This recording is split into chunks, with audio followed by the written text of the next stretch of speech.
कवि बोलें जहाँ तक है रुबूबियत खुदा का, जहाँ तक है रुबूबियत खुदा का, जहाँ तक है रुबूबियत खुदा का, वहाँ तक है नबूवत मुस्तफ़ा का, वहाँ तक है नबूवत मुस्तफ़ा का।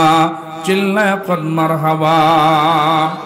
আমার আল্লাহ রব্বুল আলামিন तमाम পৃথিবীর মানুষদেরকে ডাক দেয়া কয়, পৃথিবীর মানুষ, আমি আল্লাহ রব্বুল আলামিন তোমাদের সামনে যেমন করে সূরা ফাতিহা পড়তে যাইয়া আমি আল্লাহর নামের সাথে বলো আলহামদুলিল্লাহি রাব্বিল আলামিন। এ বান্দারে আমি আল্লাহ তোমার সামনে যেমন করে রব্বুল আলামিন, আমি আল্লাহ রব্বুল আলামিন বলে দিলাম। আমার দোস্ত, আমার হাবিব, আমি যেহেতু রব্বুল আলামিন, আমার আলম, আমার আল্লাহ হিয়াতের রাজত্বর সীমানা যত দূর, আমার বন্ধু, আমার হাবিব, আমার কলিজার টুকরা হাবিবে কিবরিয়া রহমাতুল লিল আলামিনের রহমতের রাজত্ব তত দূর আমি আল্লাহ দিয়েছি।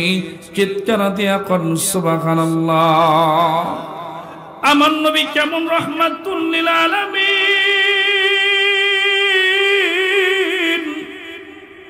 আমার ভাইরা রে,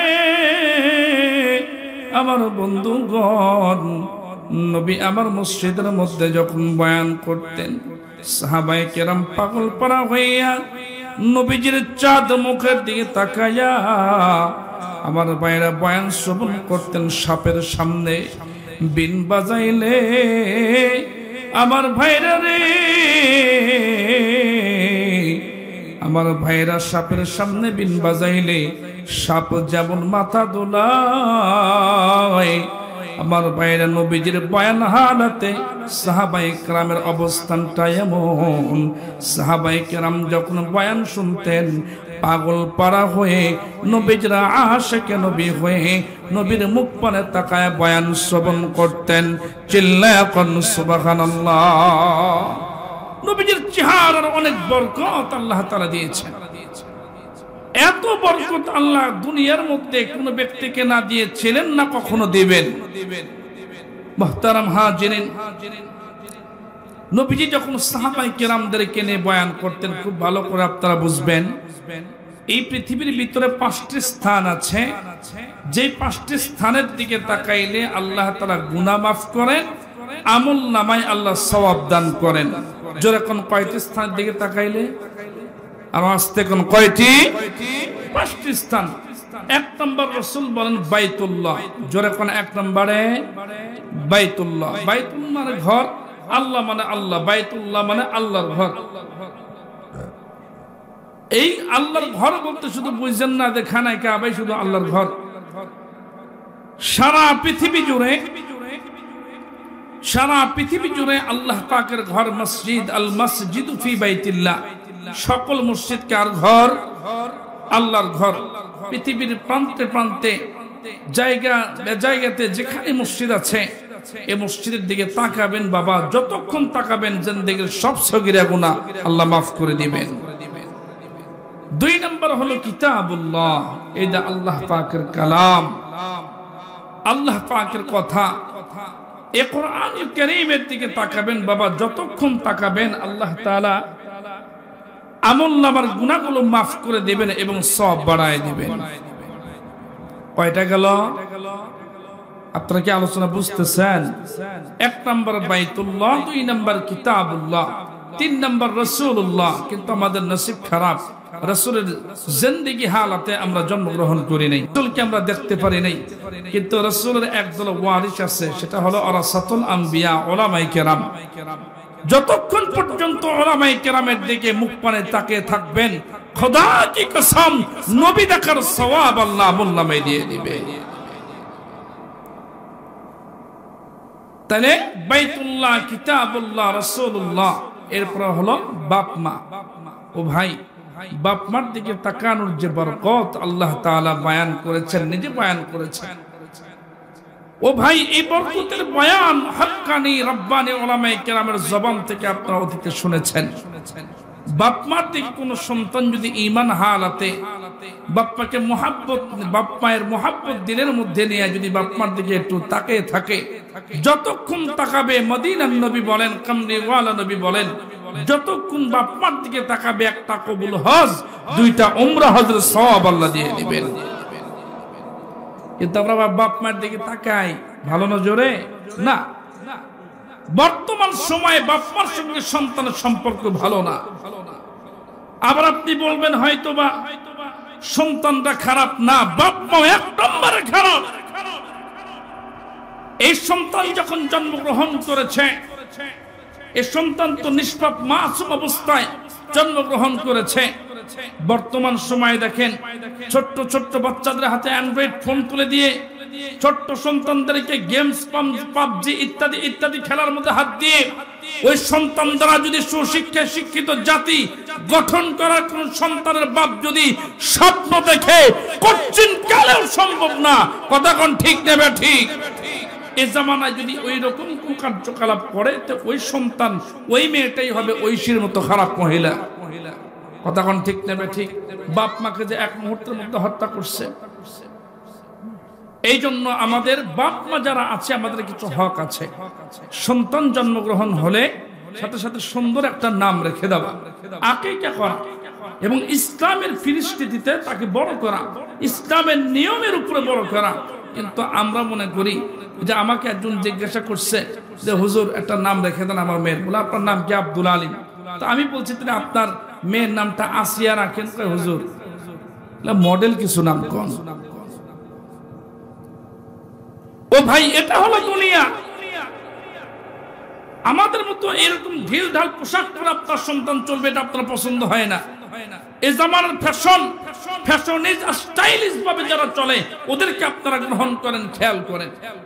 তো এইভাবে যদি চালান, খেজুরের গাছ গেলে তো আপেলের আশা করা যায় না, তেঁতুলের গাছ গেলে কখনো কমলার আশা করা যায় না। আল্লাহ তাআলা এই জাতিকে সুন্দর নেককারীর বাপ মা আল্লাহ যেন মিলায় দেয়। জোরে কোন আল্লাহুম্মা আমিন। আমার ভাইরা, আমার বন্ধুগণ, তাহলে এক নম্বর বলছি বাইতুল্লাহ, দুই নম্বর কিতাবুল্লাহ, তিন নম্বর রাসূলুল্লাহ, চার নম্বর বাপ মা। বাপ মার দিকে নেক নজরে তাকাবেন তো ইনশাআল্লাহ। এর ইনশাআল্লাহ কয় না, ইনশাআল্লাহ। পাঁচ নম্বর হলো আহলে হক, উলামায়ে কেরাম। উলামায়ে কেরামের দিকে আপনারা তাকাবেন বাঁকা নজরে নাকি একটু ভালো করে তাকাইবেন? হুজুর যদি জোরে যায়, দেখ দাওয়াত মনে হয় একটা পাইছে। যদি আসতে যায়, কি খাওয়া খাইছে। যদি এদিক সেদিক তাকায়, হুজুর দাওয়াত খোঁজ করতেছে, যাইব কোন হুজুর?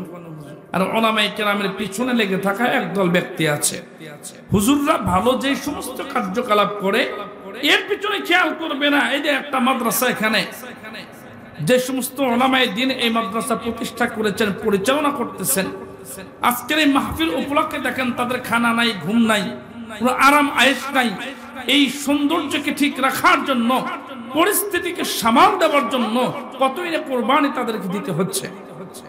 অথচ দেখবেন এনাদের একটু সামান্যতম কিঞ্চিত ভুল যদি হয়ে যায়, ওটাই আমাদের কাছে আকাশচুম্বী ভুল হয়ে যায়। কথা কোন ঠিক নেবে ঠিক? কিন্তু একজন আলেমের ত্যাগ তিতিক্ষা কোরবানি, এটা আমরা খেয়াল করি না। তো পাঁচ নম্বর যেটা রাসূল বলেছেন, উলামায়ে কেরামের দিকে তাকায় থাকতে হবে ভালো নজরে, তো আল্লাহ গুনাহ মাফ করবেন, আমলনামায় সওয়াব দান করবেন। জোরে কোন সুবহানাল্লাহ। আমার ভাইরা রে, আমার বন্ধুগণ, আর এদিক সেদিক নজর নাই বাবা। নবী আমার সাহাবায়ে কেরামদেরকে নিয়ে বয়ান করতেছেন। সাহাবায়ে কেরাম পাগল পারা হয়ে নবীর বয়ান শুনতেছেন। নবীজির বয়ান হালাতে হযরত ওমর ফারুক রাদিয়াল্লাহু তাআলা নবীজির পিছনে দাঁড়ায়া ডাক দেয়া কয়, ইয়া রাসূলুল্লাহ, ইয়া হাবিবাল্লাহ, একটা কথা বলার জন্য আপনার সামনে দণ্ডায়মান হয়েছে। নবী আমার ডাক দেয়া কয়, ওমর, মজলিস শেষ হওয়ার পরে তো বলতে পারবেন, এখন কেন বলেন? হযরত ওমর ডাক দেয়া কয়, নবীজি, এই মুহূর্তে বলতে হবে ইয়া রাসূলুল্লাহ ইয়া হাবিবাল্লাহ যেহেতু সাহাবায়ে কেরাম এখানে উপস্থিত আছে মাশওয়ারা করতে হবে নবী আমার বলেন কোন বিষয়ে মাশওয়ারা করতে হবে সাহাবী হযরতে ওমর ফারুক রাদিয়াল্লাহু তাআলা ডাক দেখো নবী গো আমি যখন মসজিদে নববী পানে আসতেছিলাম রোম পারস্য থেকে কাফেরের দলেরা আমাকে বলছে ও নবীর সাহাবী ওমর নবীর সাহাবায়ে কেরামের সঙ্গে অর্থাৎ আপনাদের সঙ্গে রোম পারস্যওয়ালারা আমরা একটা জিহাদ করতে চাই যুদ্ধ করতে চাই বিনিময়ে যদি আপনারা জয়ী হন আমাদের কওমের লোকেরা আপনাদের হাতে হাত রেখে কালেমা পড়ে মুসলমান হয়ে যাবে জোরে কোন সুবহানাল্লাহ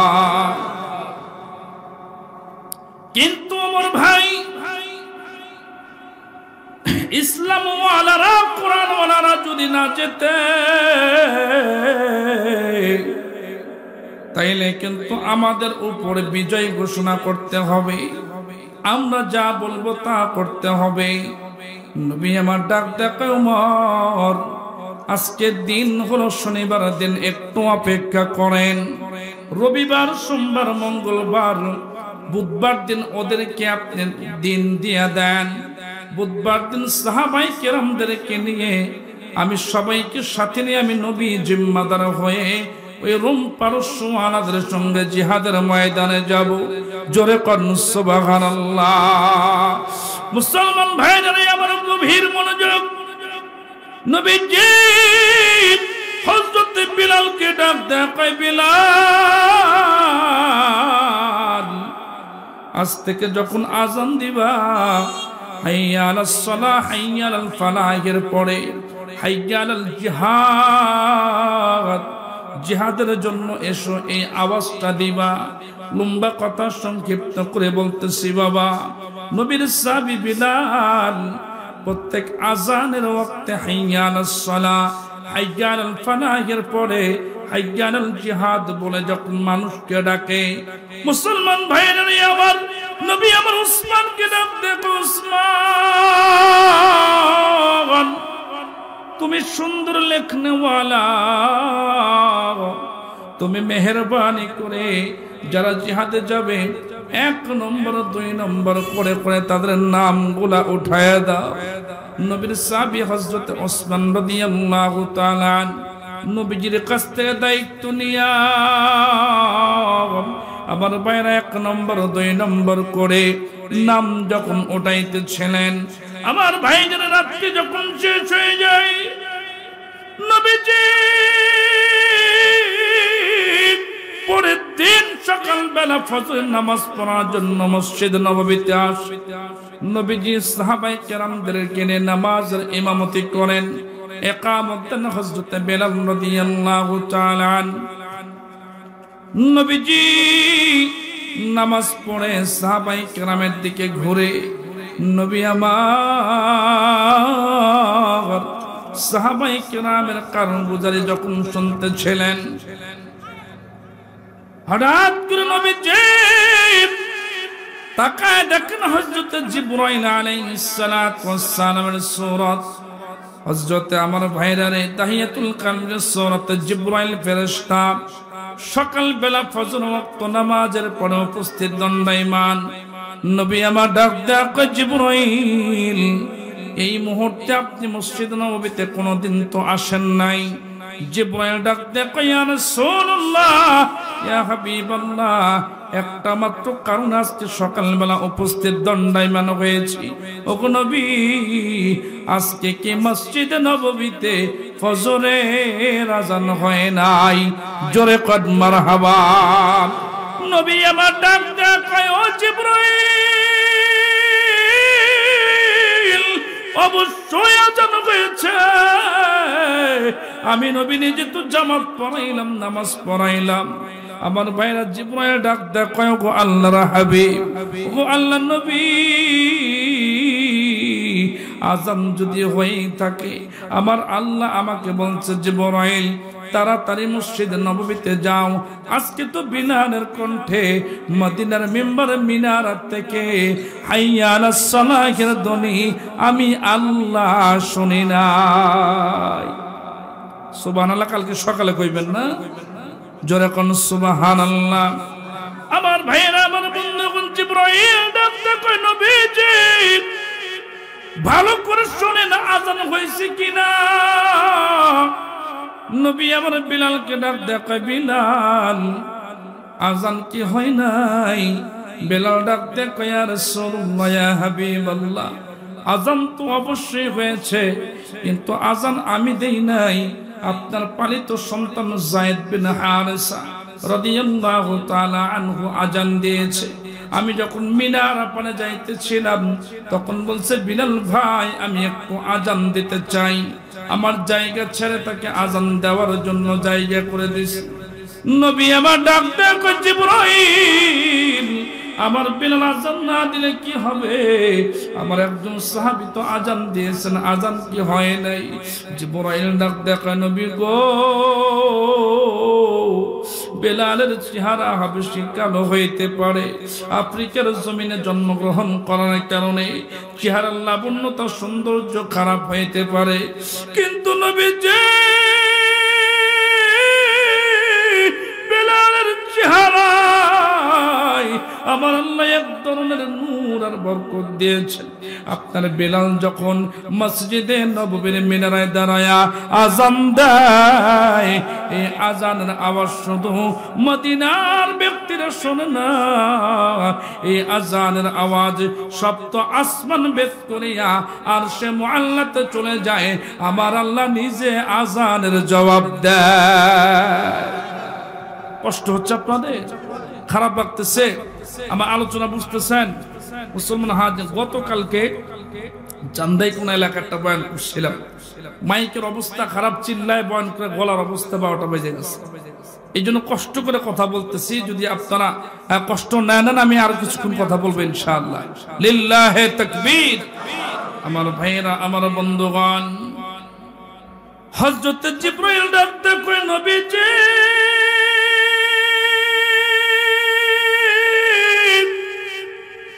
ইয়া রাসূলুল্লাহ, ইয়া হাবিবাল্লাহ, আপনি কি ভুলে গেছেন মেরাজ শরীফের কথা?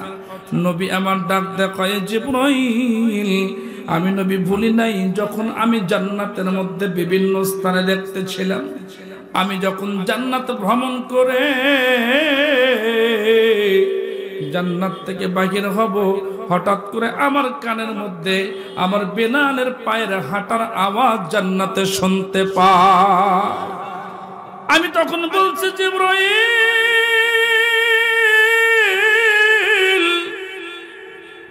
আমার বেলাল তো এখনো দুনিয়ায়, তাইলে জান্নাতের মধ্যে কে বা কারা আমার বেলালের পায়ের মতো পা ফালানোর, খরম ফালানোর খটখট আওয়াজ শুনি, পাটা টেনে টেনে হাঁটার আওয়াজ, খরমের আওয়াজ আমার কানে আসে।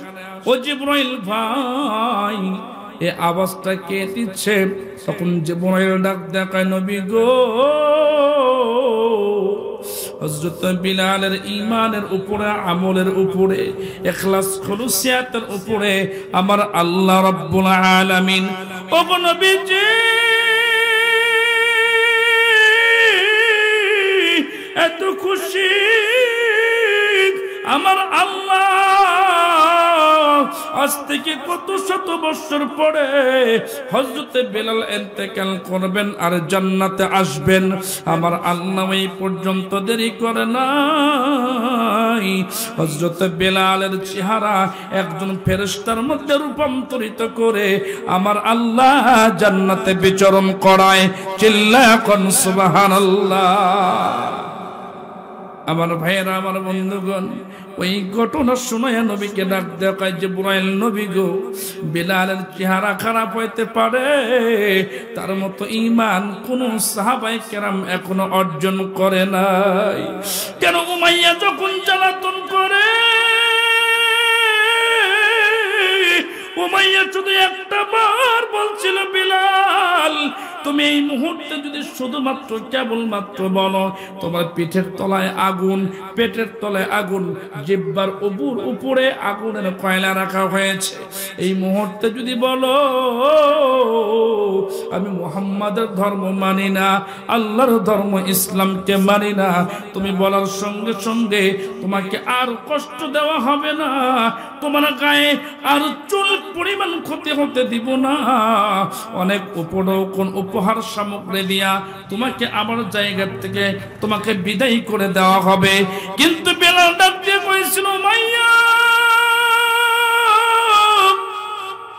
এ উমাইয়া, আমার যতটুকু কষ্ট হয়, আমার চোখের ভিতরে রক্ত জমে গেছে,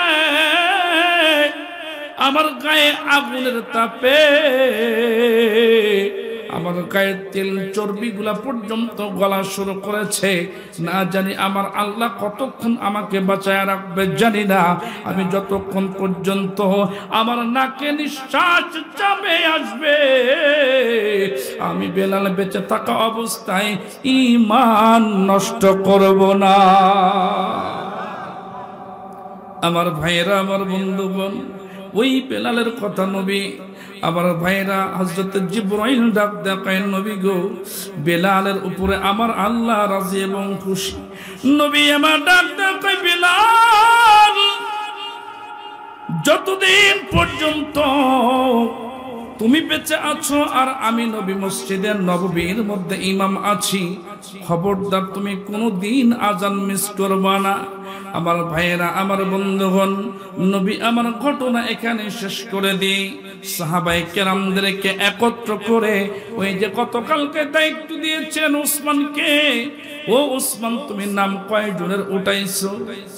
হযরত উসমান ডাকতে কয়, নবীজি এই যে খাতা নেন। নবীর কাছে খাতা আনার পরে নবী আমার তাকায় দেখেন, 1 নম্বরে সিদ্দিক আকবর আবু বকর সিদ্দিকের নাম, 2 নম্বরে উসমানের নাম, 3 নম্বরে আলীর নাম, 4 নম্বরে উমরের নাম, 5 নম্বরে খালিদ বিন ওয়ালিদের নাম, হযরত যায়েদের নাম, হযরত হুযায়ফাতুল ইয়ামানের নাম। আমার ভাইরা, নবীজি ডাক দেখো উসমান, সবার নাম দেখি, আমি নবীর নাম কেন নাই? হযরত ওসমান ডাক দেখায়, নবী গো, আমরা যেখানে জিহাদে যাব আপনাকে তো প্রয়োজন নাই, আপনি বিশ্রাম করবেন, কেন জিহাদে যাইতে হবে? নবী আমার ডাক দেখায়, সাবিরা আল্লাহর রহমতের চাদরটা কি আমি নবীর নিতে মন চায় না? এ সাহাবী, 1 নম্বরে আমি নবীর নামটা দিয়ে দাও। সাহাবায়ে কেরামের মজলিস থেকে আমার ভাইয়েরা, আমার বন্ধুগণ, হযরত জিবরাইল আমার ভাইরা নবীকে একবার প্রশ্ন করছিলেন, নবী গো, এই দুনিয়ার ভিতরে আপনার বন্ধুকে? জিবরাইল এ কথা বলার পরে আমার নবী ডাকতে কয়, জিবরাইল রে, এই দুনিয়ার ভিতরে আমার দোস্ত, আমার বন্ধু হলো আবু বকর সিদ্দিক রাদিয়াল্লাহু তাআলা আন। জোরে কদ মারহাবা।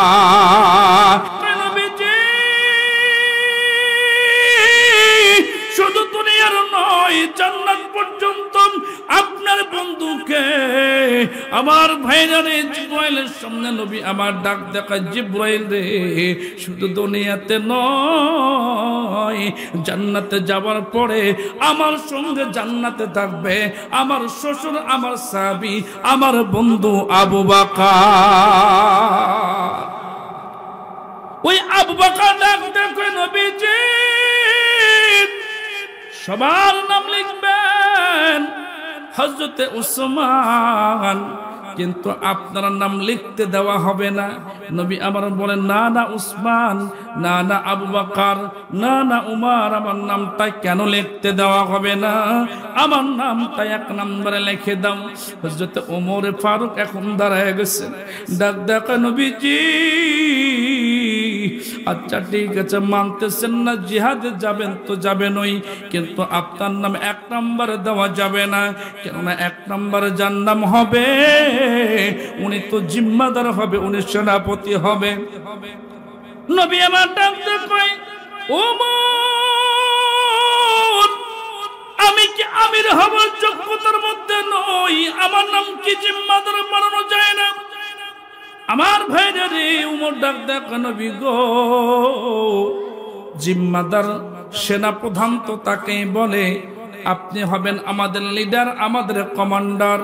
আমরা যখন জিহাদের ময়দানে রণাঙ্গনে যুদ্ধ করব, আমির জিম্মাদার হওয়ার কারণে আপনি সবার সামনে তলোয়ার নিয়ে থাকতে হবে।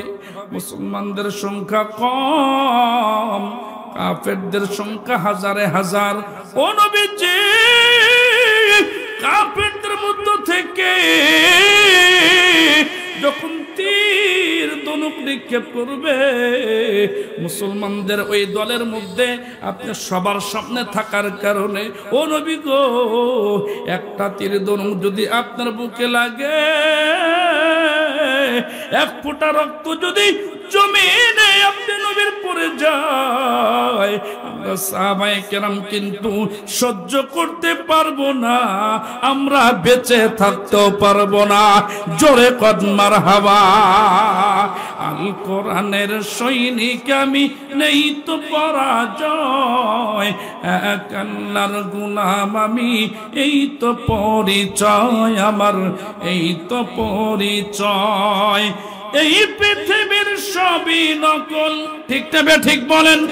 এই পৃথিবীর সবই নকল, আসল কিছু নয়, এক আল্লাহর গোলাম আমি, এই তো পরিচয় আমার, এই তো পরিচয়। চিল্লায়া কোন সুবহানাল্লাহ। আমার ভাইয়ের, আমার বন্ধুগণ, নবীজি বলতেছেন সাহাবায়ে কেরাম আর যাই হোক নাম এক নম্বরে লিখে দাও। নবী আমার দেখতেছেন সাহাবায়ে কেরামদের যে লিস্টটি হয়েছে, প্রায় 350 থেকে 400 সাহাবায়ে কেরামের লিস্ট হয়ে গেছে। নবীজি বলতেছেন, শোনো, এখানে নাবালেগ যারা আছে এদের নামটা উঠাইও না, কোন মহিলার নাম উঠানো দরকার নাই, কোন প্রাপ্ত বয়স্ক যার বয়স বেশি হয়ে গেছে বুড়ো মানুষ তাকে নেওয়া দরকার নেই, কারণ সে তো নিজে মাজুর হয়ে গেছে, নিজের খেদমতের অতিরিক্ত ব্যক্তি প্রয়োজন হয়, অতএব এনাদেরকে নেওয়া দরকার নাই। এভাবে করে যে কয়েকজন হয় তোমরা চলো, আমার দলের লোক সংখ্যা কম হলেও আল্লাহর মদদ সাহায্য কম হবে না। জোরে কোন সুবহানাল্লাহ। ও ভাই, প্রশাসনের কি কমতি ছিল? 5 আগস্ট পর্যন্ত যে সরকার 17 বছরের অবৈধ স্বৈর শাসন করেছে, আমার ভাইরা, প্রশাসন ছিল, ক্ষমতা ছিল, বাহিনী ছিল, বুলেট ছিল, গ্যাস ছিল, সব ছিল। মাওলার ধরা বড় ধরা আলেমদের নির্যাতন জুলুম অত্যাচার করার কারণে মাত্র 40 মিনিটের সময় আল্লাহ দেয় নাই, বাংলার জমিন থেকে দাদার দেশে পালাইতে হয়েছে। কতক্ষণ ঠিক নেবে ঠিক? আমার ভাইয়েরা, আমার বন্ধুগণ, আল্লাহ ছাড়তে ছেড়ে দেয় না। কি অপরাধ ছিল আল্লামা মামুনুল হকের, বলেন, জিন্দা বীর শাহজালাল যে হালাতে তোমরা জেলে ঢুকাইলে আজকে তার পরিস্থিতি কেমন? মাজার মধ্যে তার ব্যথা আজ পর্যন্ত ডান্ডা বেরিয়ে দাগ। অথচ এখন আমরা লক্ষ্য করতে পারতেছি, এখনো পর্যন্ত যাদের হাতে মুসলমানদের রক্ত গায়ের মধ্যে, হাতের মধ্যে লেগে আছে, তাদের হাতে হাত করা পর্যন্ত তোমরা পড়ো না। আর আমার পীর মুর্শিদ আল্লামা সুলতানুল ওয়াইজিন খালেদ সাইফুল্লাহ আইয়ুবীর মতো ভালো মানুষকে জেলখানায় নিয়ে হাত পর্যন্ত ভেঙে দিয়েছো। আল্লাহ নারাজ হয়েছে, রক্ষা হয় নাই। এর পরবর্তী প্রজন্ম যদি আলেমদের সাথে এইরকম গাদ্দারি করে, ও মুসলমান এর চাইতেও ফেরাউন হারুনের মতোই মারাত্মক ইতিহাস তাদের কায়েম হবে। কথাগণ ঠিক নেবে ঠিক?